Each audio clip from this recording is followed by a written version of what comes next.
Gênesis capítulo 11. No mundo todo havia apenas uma língua, um só modo de falar. Saindo os homens do Oriente, encontraram uma planície em Sinear e ali se fixaram. Disseram uns aos outros: vamos fazer tijolos e queimá-los bem.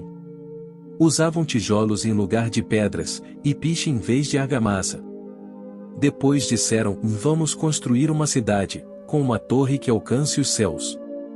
Assim nosso nome será famoso e não seremos espalhados pela face da terra. O Senhor desceu para ver a cidade e a torre que os homens estavam construindo. E disse o Senhor: eles são um só povo e falam uma só língua, e começaram a construir isso. Em breve nada poderá impedir o que planejam fazer. Venham, desçamos e confundamos a língua que falam, para que não entendam mais uns aos outros. Assim o Senhor os dispersou dali por toda a terra, e pararam de construir a cidade. Por isso foi chamada Babel, porque ali o Senhor confundiu a língua de todo o mundo. Dali o Senhor os espalhou por toda a terra. Este é o registro da descendência de Sem. 2 anos depois do dilúvio, aos 100 anos de idade, Sem gerou Arfaxade. E depois de ter gerado Arfaxade, Sem viveu 500 anos e gerou outros filhos e filhas. Aos 35 anos, Arfaxade gerou Salá. Depois que gerou Salá, Arfaxade viveu 403 anos e gerou outros filhos e filhas. Aos 30 anos, Salá gerou Éber. Depois que gerou Éber, Salá viveu 403 anos e gerou outros filhos e filhas. Aos 34 anos, Éber gerou Peleg. Depois que gerou Peleg, Éber viveu 430 anos e gerou outros filhos e filhas. Aos 30 anos, Peleg gerou Reu. Depois que gerou Reu, Peleg viveu 209 anos e gerou outros filhos e filhas. Aos 32 anos, Reu gerou Serug. Depois que gerou Serug, Reu viveu 207 anos e gerou outros filhos e filhas. Aos 30 anos, Serug gerou Naor. Depois que gerou Naor, Serug viveu 200 anos e gerou outros filhos e filhas. Aos 29 anos, Naor gerou Terá. Depois que gerou Terá, Naor viveu 119 anos e gerou outros filhos e filhas. Aos 70 anos, Terá havia gerado Abrão, Naor e Harã. Esta é a história da família de Terá. Terá gerou Abrão, Naor e Harã. E Harã gerou Ló. Harã morreu em Ur dos Caldeus, sua terra natal, quando ainda vivia Terá, seu pai. Tanto Abrão como Naor casaram-se. O nome da mulher de Abrão era Sarai, e o nome da mulher de Naor era Milca. Esta era filha de Harã, pai de Milca e de Isca. Ora, Sarai era estéril, ou não tinha filhos. Terá tomou seu filho Abrão, seu neto Ló, filho de Harã, e sua nora Sarai, mulher de seu filho Abrão, e juntos partiram de Ur dos Caldeus para Canaã. Mas, ao chegarem a Harã, estabeleceram-se ali. Terá viveu 205 anos e morreu em Harã. Gênesis capítulo 12. Então o Senhor disse a Abrão: saia da sua terra, do meio dos seus parentes e da casa de seu pai, e vá para a terra que eu lhe mostrarei. Farei de você um grande povo, e o abençoarei. Tornarei famoso o seu nome, e você será uma bênção. Abençoarei os que o abençoarem, e amaldiçoarei os que o amaldiçoarem, e por meio de você todos os povos da terra serão abençoados. Partiu Abrão, como lhe ordenara o Senhor, e Ló foi com ele. Abrão tinha 75 anos quando saiu de Harã. Levou sua mulher Sarai, seu sobrinho Ló, todos os bens que haviam acumulado e os seus servos, comprados em Harã, partiram para a terra de Canaã e lá chegaram. Abrão atravessou a terra até o lugar do Carvalho de Moré, em Siquém. Naquela época os cananeus habitavam essa terra. O Senhor apareceu a Abrão e disse: vá à sua descendência darei esta terra. Abrão construiu ali um altar dedicado ao Senhor, que lhe havia aparecido. Dali prosseguiu em direção às colinas a leste de Betel, onde armou acampamento, tendo Betel a oeste e Ai a leste. Construiu ali um altar dedicado ao Senhor e invocou o nome do Senhor. Depois Abrão partiu e prosseguiu em direção ao Neguebe. Houve fome naquela terra, e Abrão desceu ao Egito para ali viver algum tempo, pois a fome era rigorosa. Quando estava chegando ao Egito, disse a Sarai, sua mulher, bem sei que você é bonita. Quando os egípcios a virem, dirão, esta é a mulher dele. E me matarão, mas deixarão você viva. Diga que é minha irmã, para que me tratem bem por amor a você e minha vida seja poupada por sua causa. Quando Abrão chegou ao Egito, viram os egípcios que Sarai era uma mulher muito bonita. Vendo-a, os homens da corte do faraó elogiaram diante do faraó, e ela foi levada ao seu palácio. Ele tratou bem a Abrão por causa dela, e Abrão recebeu ovelhas e bois, jumentos e jumentas, servos e servas, e camelôs. Mas o Senhor puniu o faraó e sua corte com graves doenças, por causa de Sarai, mulher de Abrão. Por isso o faraó mandou chamar Abrão e disse, o que você fez comigo? Por que não me falou que ela era sua mulher? Por que disse que ela era sua irmã? Foi por isso que eu a tomei para ser minha mulher. Aí está a sua mulher. Tome-a e vá. A seguir o faraó deu ordens para que providenciassem o necessário para que Abrão partisse, com sua mulher e com tudo o que possuía.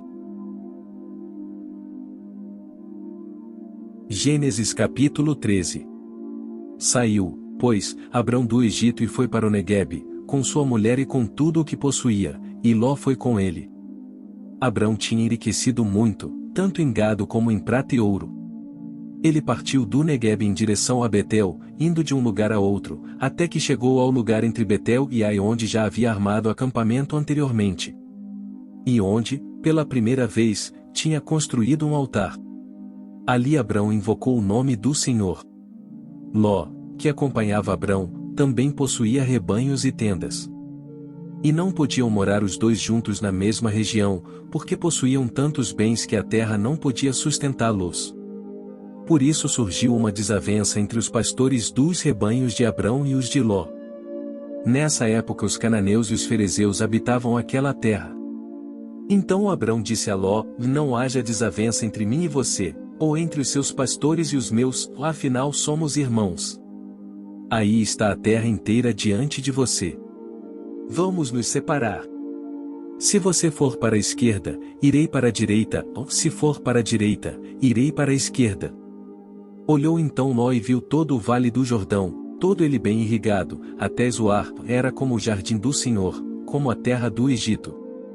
Isto se deu antes do Senhor destruir Sodoma e Gomorra. Ló escolheu todo o vale do Jordão e partiu em direção ao leste. Assim os dois se separaram. Abrão ficou na terra de Canaã, mas Ló mudou seu acampamento para um lugar próximo a Sodoma, entre as cidades do vale. Ora, os homens de Sodoma eram extremamente perversos e pecadores contra o Senhor. Disse o Senhor a Abrão, depois que Ló separou-se dele, de onde você está, olhe para o norte, para o sul, para o leste e para o oeste. Toda a terra que você está vendo darei a você e à sua descendência para sempre. Tornarei a sua descendência tão numerosa como o pó da terra. Se for possível contar o pó da terra, também se poderá contar a sua descendência. Percorra esta terra de alto a baixo, de um lado a outro, porque eu a darei a você. Então Abrão mudou seu acampamento e passou a viver próximo aos carvalhos de Manre, em Hebrom, onde construiu um altar dedicado ao Senhor. Romanos capítulo 6. Que diremos então? Continuaremos pecando para que a graça aumente? De maneira nenhuma. Nós, os que morremos para o pecado, como podemos continuar vivendo nele? Ou vocês não sabem que todos nós, que fomos batizados em Cristo Jesus, fomos batizados em sua morte? Portanto, fomos sepultados com ele na morte por meio do batismo, a fim de que, assim como Cristo foi ressuscitado dos mortos mediante a glória do Pai, também nós vivamos uma vida nova. Se dessa forma fomos unidos a ele na semelhança da sua morte, certamente o seremos também na semelhança da sua ressurreição. Pois sabemos que o nosso velho homem foi crucificado com ele, para que o corpo do pecado seja destruído, e não mais sejamos escravos do pecado. Pois quem morreu, foi justificado do pecado. Ora, se morremos com Cristo, cremos que também com ele viveremos. Pois sabemos que, Tendo sido ressuscitado dos mortos, Cristo não pode morrer outra vez, a morte não tem mais domínio sobre ele. Porque morrendo, ele morreu para o pecado uma vez por todas, mas vivendo, vive para Deus. Da mesma forma, considerem-se mortos para o pecado, mas vivos para Deus em Cristo Jesus. Portanto, não permitam que o pecado continue dominando os seus corpos mortais, fazendo que vocês obedeçam aos seus desejos. Não ofereçam os membros dos seus corpos ao pecado, como instrumentos de injustiça, antes ofereçam-se a Deus como quem voltou da morte para a vida, e ofereçam os membros dos seus corpos a Ele, como instrumentos de justiça. Pois o pecado não os dominará, porque vocês não estão debaixo da lei, mas debaixo da graça. E então, vamos pecar porque não estamos debaixo da lei, mas debaixo da graça? De maneira nenhuma. Não sabem que, quando vocês se oferecem a alguém para lhe obedecer como escravos, tornam-se escravos daquele a quem obedecem, escravos do pecado que leva à morte, ou da obediência que leva à justiça. Mas, graças a Deus, porque, embora vocês tenham sido escravos do pecado, passaram a obedecer de coração à forma de ensino que lhes foi transmitida. Vocês foram libertados do pecado e tornaram-se escravos da justiça. Falo isso em termos humanos por causa das suas limitações humanas. Assim como vocês ofereceram os membros dos seus corpos em escravidão à impureza e à maldade que leva à maldade, ofereçam-nos agora em escravidão à justiça que leva à santidade. Quando vocês eram escravos do pecado, estavam livres da justiça. Que fruto colheram então das coisas das quais agora vocês se envergonham? O fim delas é a morte. Mas agora que vocês foram libertados do pecado e se tornaram escravos de Deus, o fruto que colhem leva à santidade, e o seu fim é a vida eterna. Pois o salário do pecado é a morte, mas o dom gratuito de Deus é a vida eterna em Cristo Jesus, nosso Senhor.